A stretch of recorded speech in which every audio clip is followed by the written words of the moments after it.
Beautiful July day. Welcome to Rotary. I'm Jane Klingman Scott, your president. Today we're excited. We have a presentation from the Disability Network of West Michigan.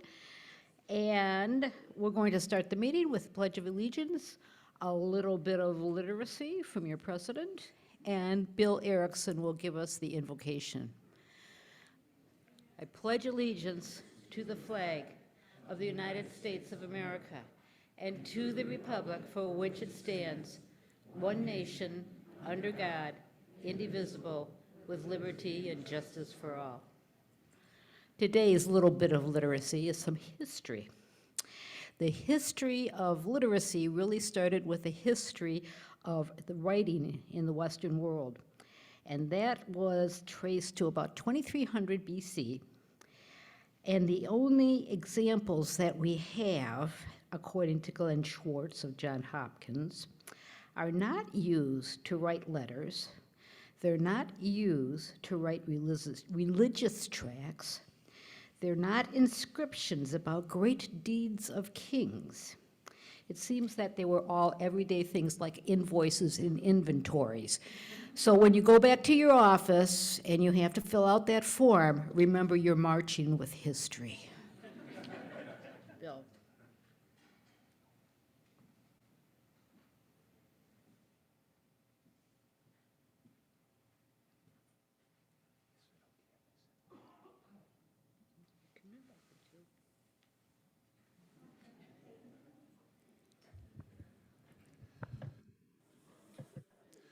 What is the most important thing? A grandfather is walking in a park with his 4-year-old grandson. And the grandson says, "Grandpa, what is the most important thing? Do you know?" And the grandpa said, "Could it be the war in Ukraine?" "No, Grandpa." Could it be the most recent Supreme Court ruling?" "No, Grandpa." "Could it be the November election?" "No, Grandpa." And with a squeeze of Grandpa's hand, the little boy said, "Grandpa, the most important thing is love." Now let me illustrate that with a bit of humor. Sherlock Holmes and Dr. Watson went camping. They walked up the mountain, they pitched a tent, they did all the traditional things, rolled out their sleeping bags, they cooked out over an open stove, they roasted marshmallows into the night, told ghost stories. Then, when the sun set, they went into the tent, went to bed. 2 o'clock in the morning, Sherlock Holmes wakes up. "Watson, Watson, wake up!" Watson wakes up. "What is it, Holmes?" "Watson, look at the stars and tell me what you deduce." Watson looks at the stars and said, "Well, Holmes, I see millions of points of light. Some are solar systems, some are planets, some are suns that have planets orbiting around them, and certainly there must be a planet with the atmosphere much like ours. So I deduce there must be life on other planets." Sherlock Holmes said, "Watson, you're an idiot. Look at the stars. Someone stole our tent." I say that to say this. You've heard the phrase, "Can't see the forest for the trees." Well, sometimes we can't see the trees because we're looking for the forest. What's the most important thing is love. What's the most important thing is a person in the chair next to you. Can I get an amen? Amen. Have a blessed day.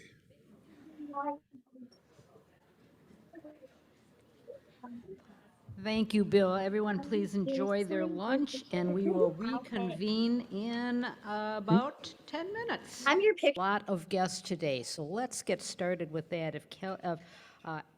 Guest Emily Morgenstern, Diane Collette, Myra Dutton, Kathy Moore, Tom Palmer, Sarah Reason Seibenga, Lisa Metdorf, and Sue Cloutier all have guests today, so I'm anxious to meet them all.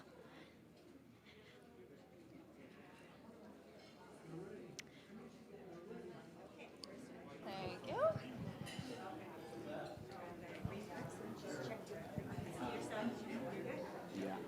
All right. Hi, everyone. I have Eddie Alexander here. He is the owner of Eddie Alexander Real Estate Group, also a fellow JC with myself and interested in Rotary.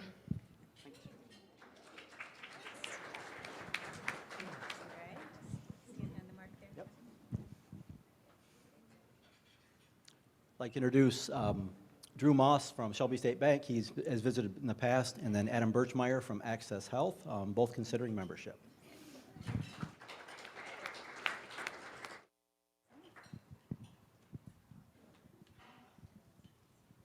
Good afternoon, Susan Crane, former executive director of Disability Network, and the person who hired this young man, Will Wilson, 13 years ago, he reminded me. So also past president of this club. So welcome, Will.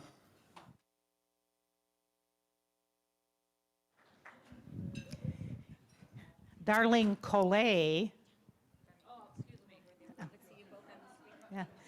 is happy today to finally have my friend Maj be here as a guest, and he is also bringing two others that will arrive soon.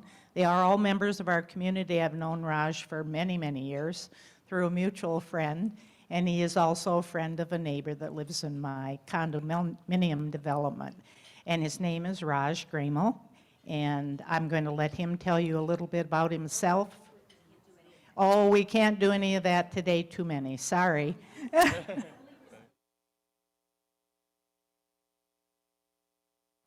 hi, sorry. Thank you. Okay. Myra Dutton from HGA Support Services. I have my Chief Operations Officer, Shanae Hicks, here with me today.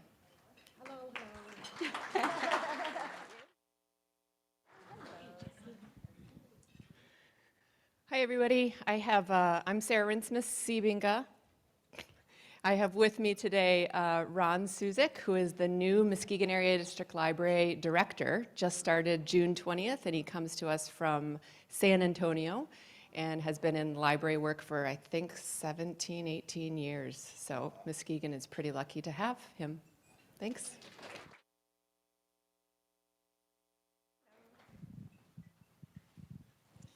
Hi, I'm Lisa Metzdorf, and this is Tammy Smith, and she is visiting today. She saw the information about Rotary and the topic today on email or Facebook, and decided to join us. So welcome, Tammy.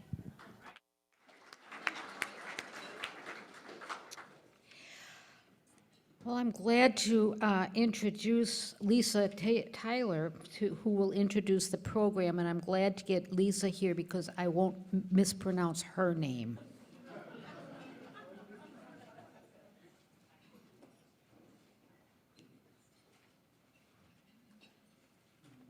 Jane, you'd be surprised how often Tyler becomes Taylor, so. But it's a lot better than Beauchamp, my maiden name that nobody could pronounce. I am very pleased to be able to introduce today's two speakers who are from Disability Network West Michigan.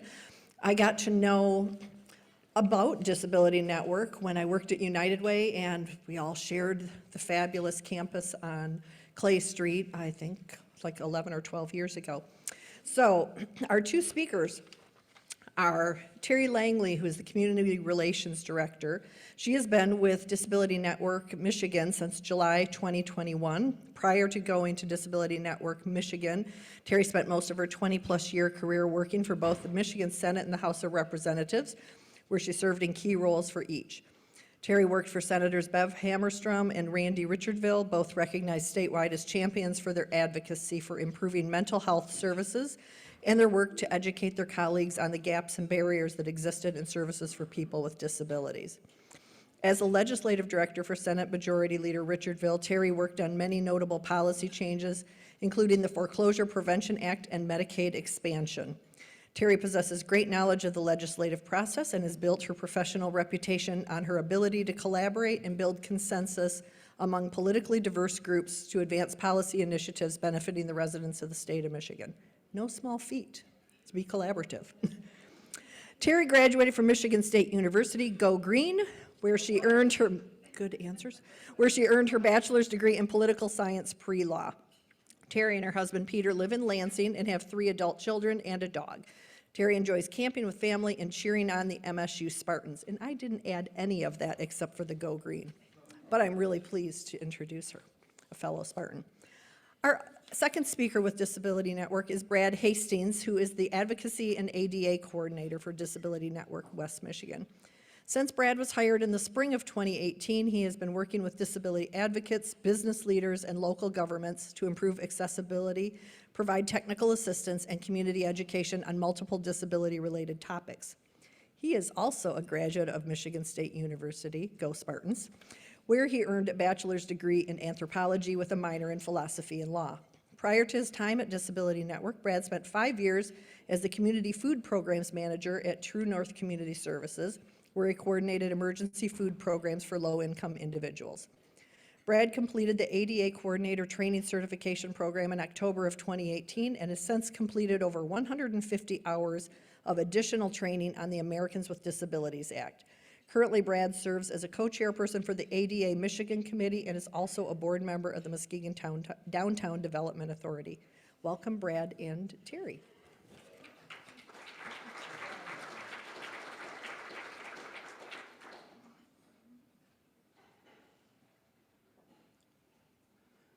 Good afternoon, everyone, and thank you for having us.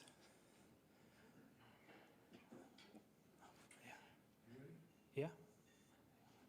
So I'm Brad Hastings. I'm the Advocacy and ADA Coordinator for Disability Network West Michigan, and I'm here with Terry Langley, who's from our statewide association, Disability Network Michigan, and we're going to talk a little bit about the services that we offer to our community and also some of the things that Terry is doing at the state level to improve access for people with disabilities. So Disability Network West Michigan is a federally recognized center for independent living. We are created by and for people with disabilities, and we serve Muskegon Lake, Oceana, Newaygo, and Mason counties. When I say we're created by and for people with disabilities, at least 51% of our board and 51% of our staff are required to be individuals with disabilities. I think we're about 70% of both. So we're always trying to exceed that to the greatest extent possible so that people with disabilities have real input on the way that our organization runs. Our mission is to advocate, educate, empower, and provide resources for persons with disabilities. So what that really means is we try to make our community more inclusive for people with disabilities, and we do this in kind of 2 very important ways. So the first is that we work with individuals with disabilities on their independent living goals. And so what that means is people with disabilities, they can come to us if they have things that they want to work on in their life. We can work alongside them to remove barriers and make sure that they have the resources to advance in whatever ways that they want to. It could be learning to use a public transportation system. It could be wanting to learn how to manage their money better. It could be getting the skills to find a job. And then the other big thing that we do is we work within our community to remove barriers to inclusion. So we have a pretty big and growing community education program, and I'll talk a little bit about that now. So some of our programming examples, we do diversity, equity, inclusion, and accessibility training. So we add the accessibility piece on there, and one of the things that we try to explain to people is that you can't really talk about diversity and inclusion without including disability, which is a natural part of human diversity. And you can't be inclusive and equitable if you're not making your communities accessible and making sure that people with disabilities have equal opportunities to participate in the things that your community offers. We can also work with youth transitioning out of high school on whatever might be coming next for them. That could be going to additional school, it could be employment, it could be moving out of a parent's house. Whatever, again, with independent living, this is about what people with disabilities want to do for themselves.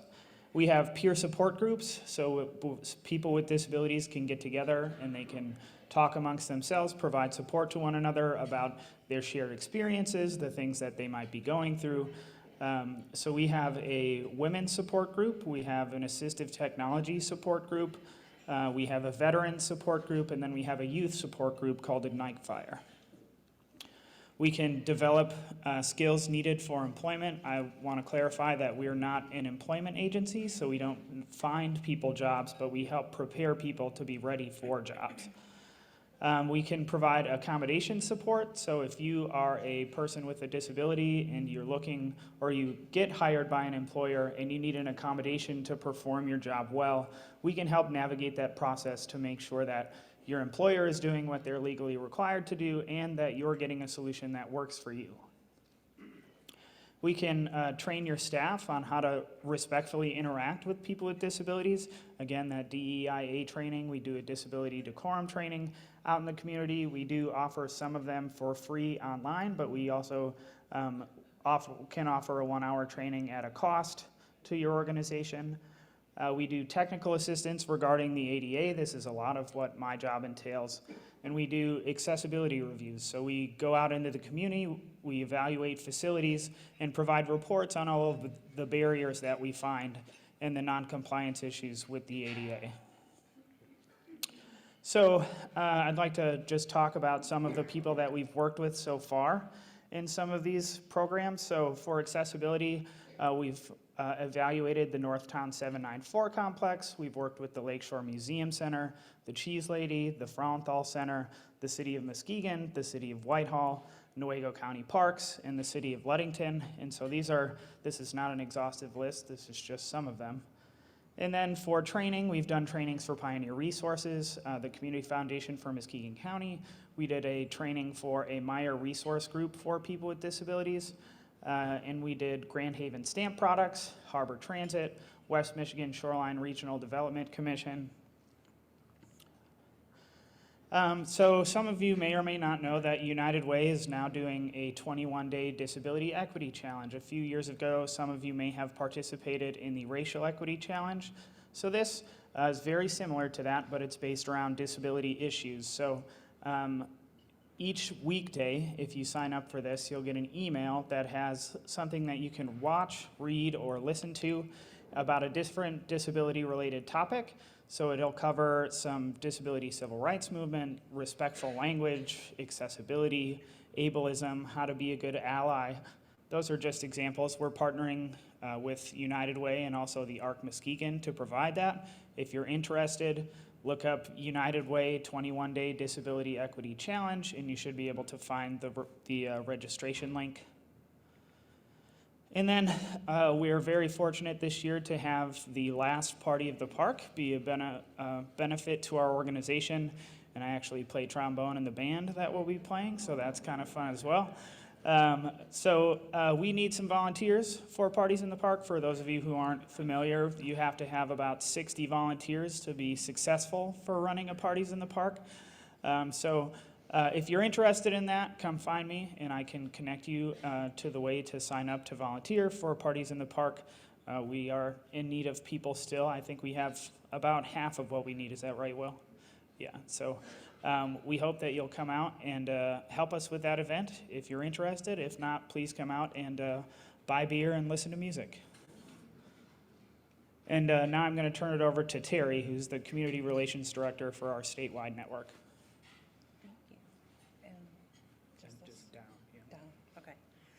Good afternoon. I want to thank Brad and Will for having me here today, and it's a pleasure to be able to explain not only what the statewide network does to raise awareness for the services for people with disabilities, but also to accompany Brad and highlight the things that they do here in your community.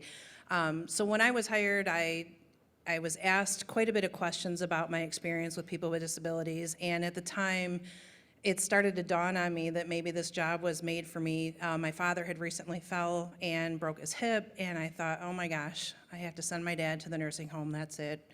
And then I started learning a lot more about independent living and staying in his home, and I was surprised to learn about all of the resources that are available to help people stay in their homes instead of going to the nursing homes.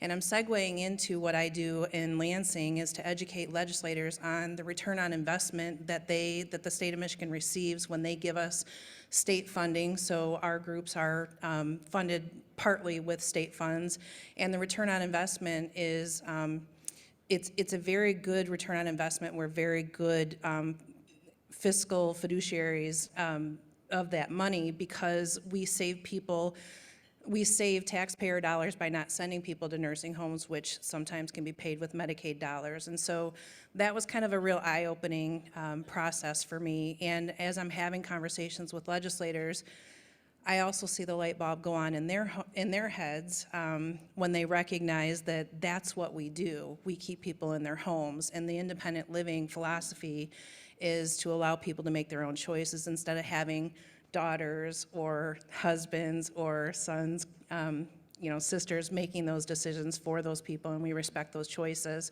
And so it's been an eye-opening journey for this last year, listening to legislators say that they had no idea that that was a possibility. And so we're raising awareness about the importance of our networks across the state of Michigan. And so there are 15 centers, and I work with all of them, basically providing resources at the state level and connecting them with their legislators in the district to make sure that their legislators understand that when they're voting on the appropriations bills, that that's part of the money that we receive and why it's so important. And so I talked a little bit about what we do at the state level, but also we work in distributed leadership teams, which Brad had a conversation at our table about that. The centers are rather small depending on the region, and sometimes you're going along and you're thinking, okay, is this my only job? But what we do is we create more teams for people to be a part of and learn other people's skills. And so Brad's in charge of the ADA distributed leadership team. It's an accessibility and inclusion team, and we're exploring and identifying ways that we can increase accessibility and inclusion across the state so that we're working as a statewide team and not just regionally. And everybody involved with those they bring their different skills to the teams, and it helps keep us all together. We're only one of a few states that have a network where we all work together. Some of the other states, they work independently. The Centers for Independent Living work independently. This is something that actually is very timely. So in October of 2021, Representative Beau Lefebvre, who represents a portion of the Upper Peninsula, introduced a bill that would have the legislature agree to change the sign change the symbol that's indicated on reserved parking signs. And if you'll notice, the old signs say they have the stationary wheelchair user, but they also say handicap parking. So the two bills that were introduced by Representative Lefebvre would, one, change the symbol to the more active user because it represents the attitude that people in wheelchairs aren't just stationary in life, that they're more active and they're not dependent on other people to push them around. And then removing the word handicap because we're trying to eliminate that word from our vernacular and using reserved parking.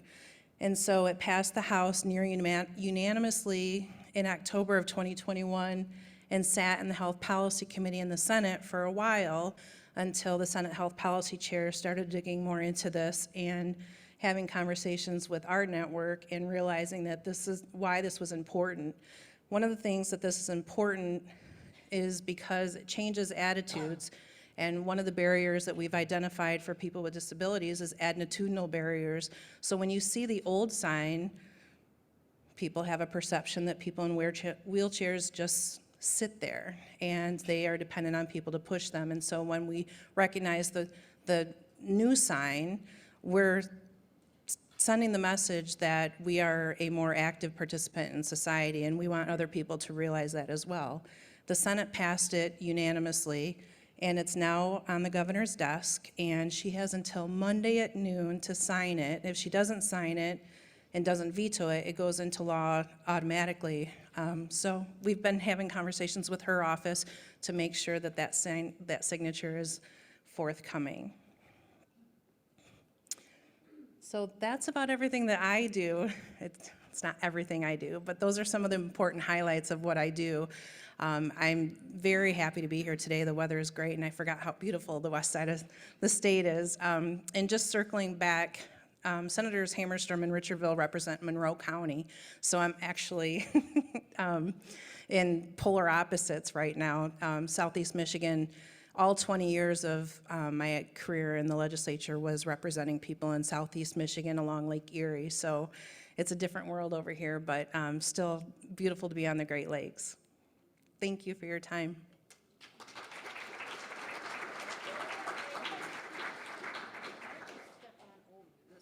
Okay. And now we have time for questions. I'm sure there's quite a few from the audience that are curious and have questions. And here we have, is that John? Over, can't see. First, you ask the question before you answer the question. That's how we do it. Just give really open-ended answers. Yeah, yeah. I was intrigued when you talked about avoiding people going into the nursing home by providing care at home somehow. Could either of you share a more specific example of where that may have happened or is happening, or a story of someone? So I'll just talk a little bit about some of the scenarios where someone might need that program. So a lot of people don't know that people end up in nursing homes because they have an accident or they have an injury and their homes are no longer accessible to them. They can't get around in a wheelchair, or they need some health care or something of that nature. The way that the nursing facility transition program works is that we try to get people into their homes. We can sometimes do some home modifications if they need grab bars in a bathroom, if they need to widen a doorway, or we can make sure that they have home health care coming when they need it. Not everyone who has these things happen to them has to have 24-hour care around the clock. Oftentimes they can be okay with somebody coming to visit them once a day or once every couple of days, and so it's much cheaper and people are much happier in their own homes. And so that's just an example of why someone might need that program.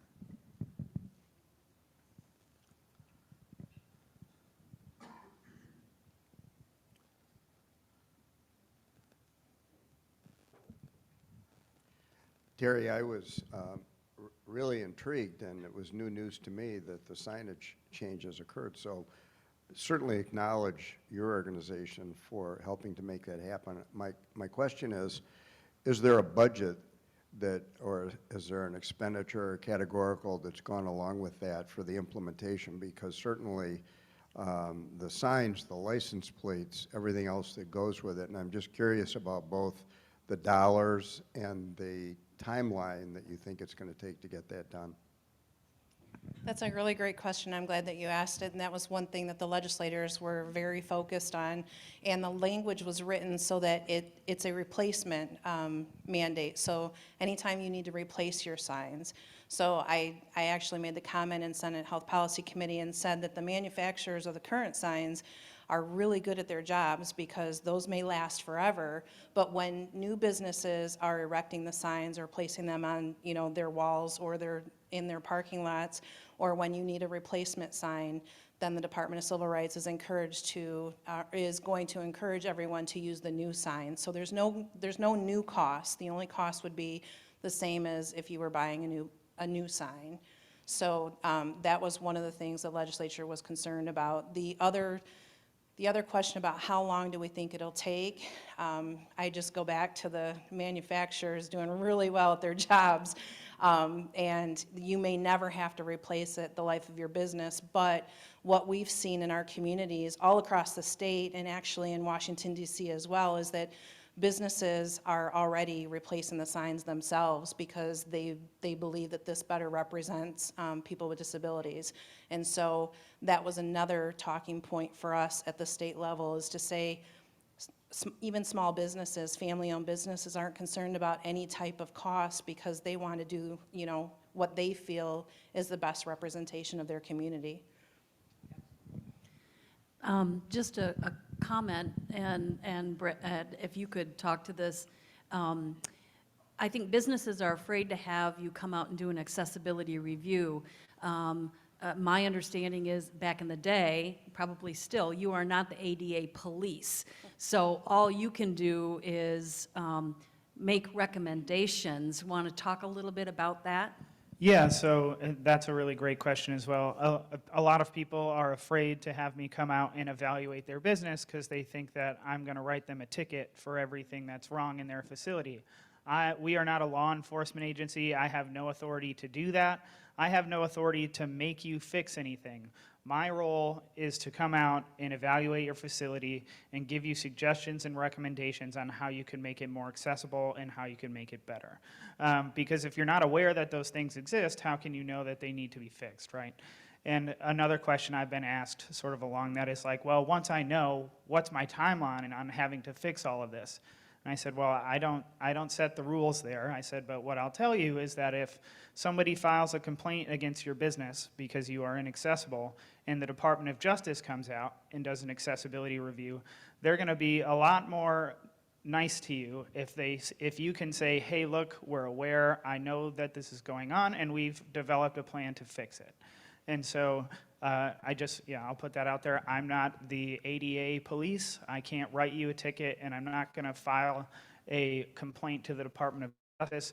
Although if a consumer asks us to help them do that, we will. But personally, I'm not filing an ADA complaint against every facility that I walk into.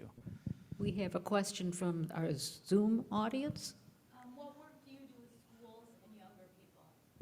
So we have what we call pre-ETS, pre-employment transition services. And so we have staff that go out and they work with classes, but they also do individual work. And so we just work with young adults or kids who are about to age out of high school. Will, do you know, what's the age group for pre-ETS? 16 to 24. So we work with that age group as they transition out of school. Again, that could be for whatever's coming next for them. It could be employment, it could be additional schooling, it could be trying to move out of mom and dad's house. Whatever that might look like for that child, that's most of the work that we do with children. We're trying to get in to work with school staff to do trainings on interacting with students with disabilities and trying to promote that as well. But right now, our pre-ETS programming is our core youth service. Excellent. We have one more question.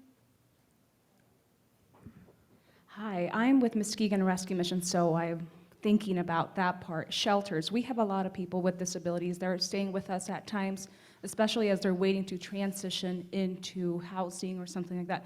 Would your services be available to someone like that?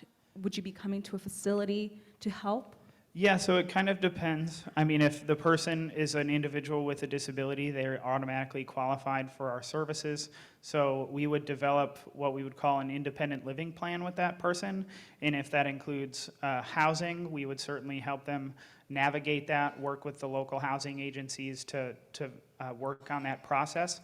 So yeah, the short answer is yes. If they're an individual with a disability who has a need, we will try to help them do that. I should clarify that one of our primary programs is what we call information and referral. So if you are an individual with a disability or you know somebody with a disability that has a need or needs a resource or a service, we hope that we can be sort of a one-stop resource. If we can't provide the service or information that that person needs, we hope that we know enough about the community resources to refer that person to the proper place. Excellent. Thank you very much for your presentation and answering our questions. Please, let's give them another round of applause. We will be making a donation in your behalf to a literacy council. So thank you so much for sharing what you do. It's important to all of us and all of our families. Thank you. Thank you.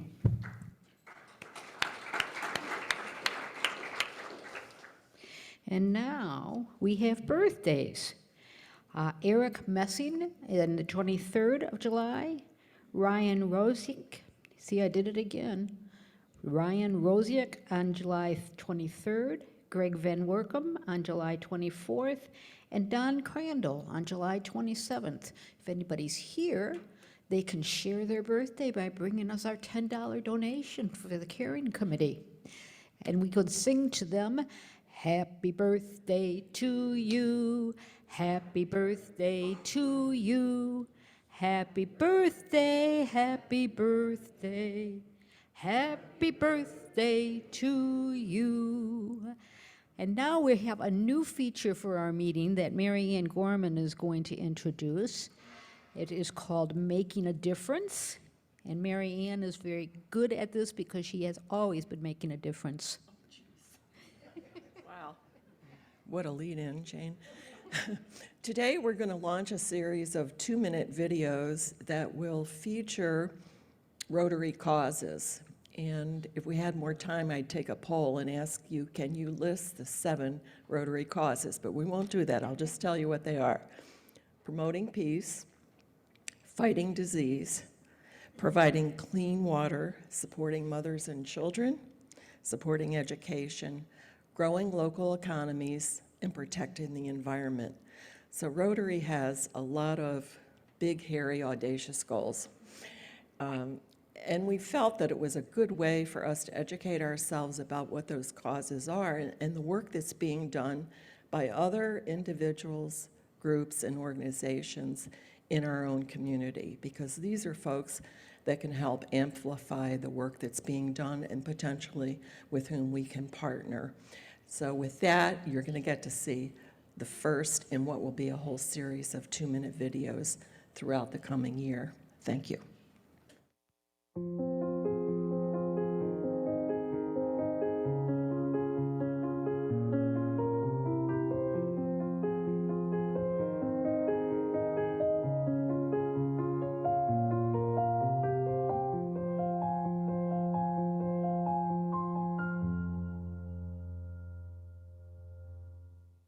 I'm Sherry Sherry Lee Belaskevitz, and I'm an artist.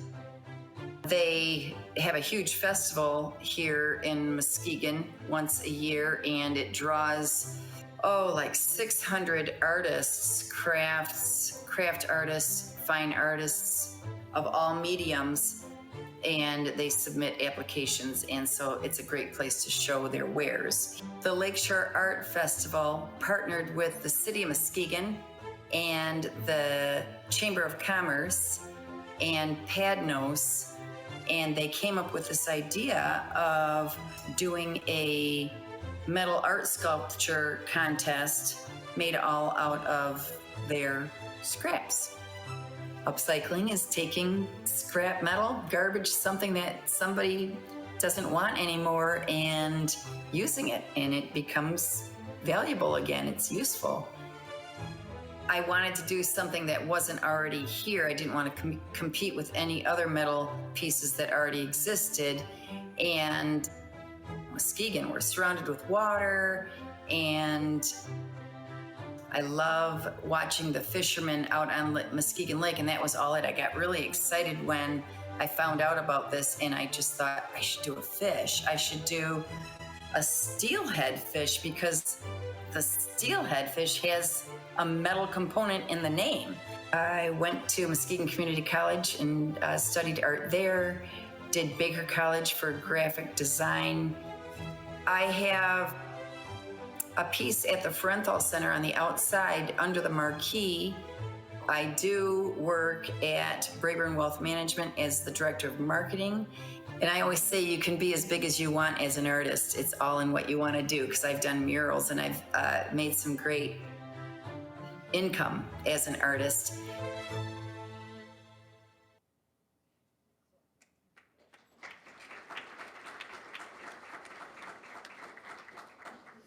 Thank you, Mary Ann, Mike, for producing that. It's just great to be able to get to know everyone around our community in a new way. Today, I have we have announcements, and if Joni Smith and Brandon would like to make their way up, I have 2 other announcements. One is that we have a member engagement survey that is wandering around this Rotary Club, and we're trying to connect with the council chairs and the committee chairs to, number one, get what your status is right now, who's on your committee, what the leadership looks like, and also to let us know where you need help. If you need volunteers for your committees or any special events, this is an opportunity to let us know. So if you see that survey, either from Kim or from Jim, please pay attention to us and give us some input. We'd love it.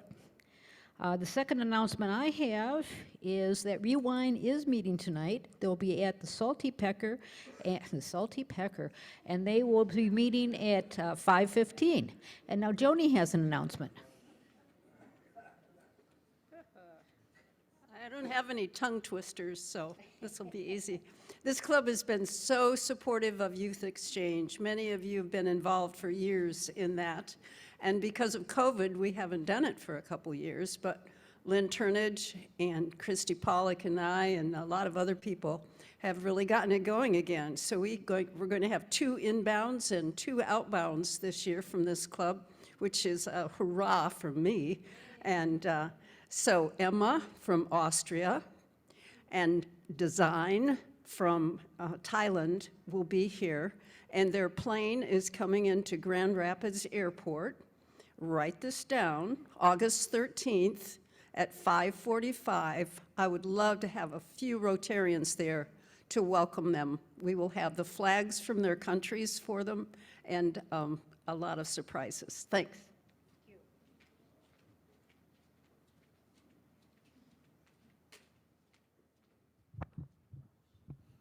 Thank you. Brandon Turnbull. I'm going to channel my inner Marty Seitzema. Are there any supporters of the JCs here? Anybody?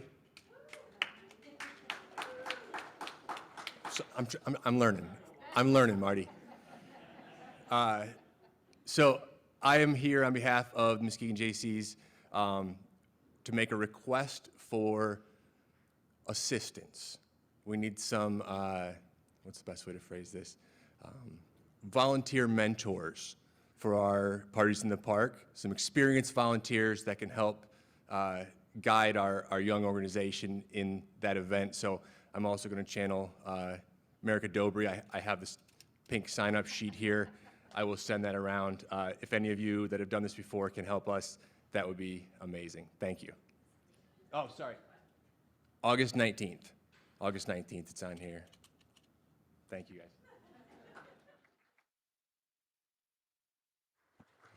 You will be hearing more from the JCs as they have been really active partners with us, and we're trying to figure out even bigger and better ways that we can enrich that partnership. So thank you, Brandon. We have next week, we are going to have a program from the Samaritas Senior Apartments in Muskegon. We know that growing old is not a disability, at least I know that. We all agree on that.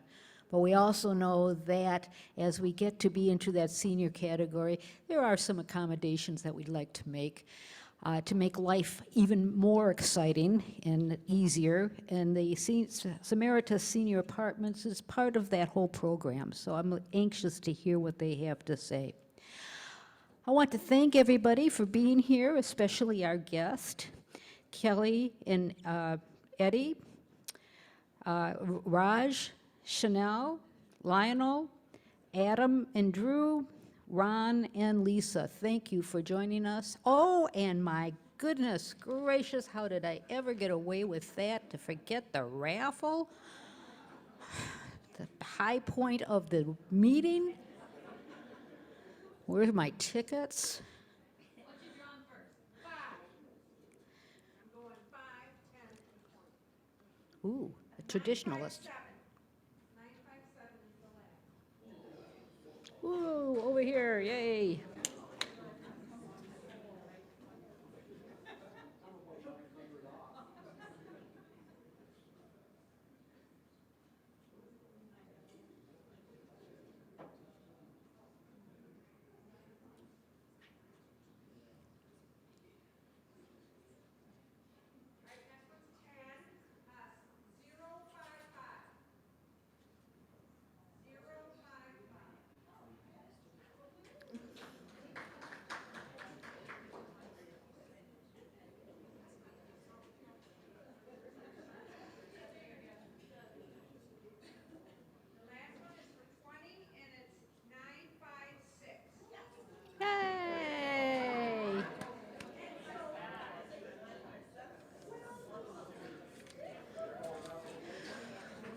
Well, on that high note, we are going to adjourn the meeting, but before we do, would we all rise so that we can recite the four-way test?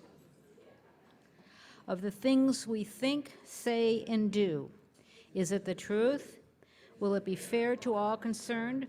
Will it build goodwill and better friendships? Will it be beneficial for all concerned?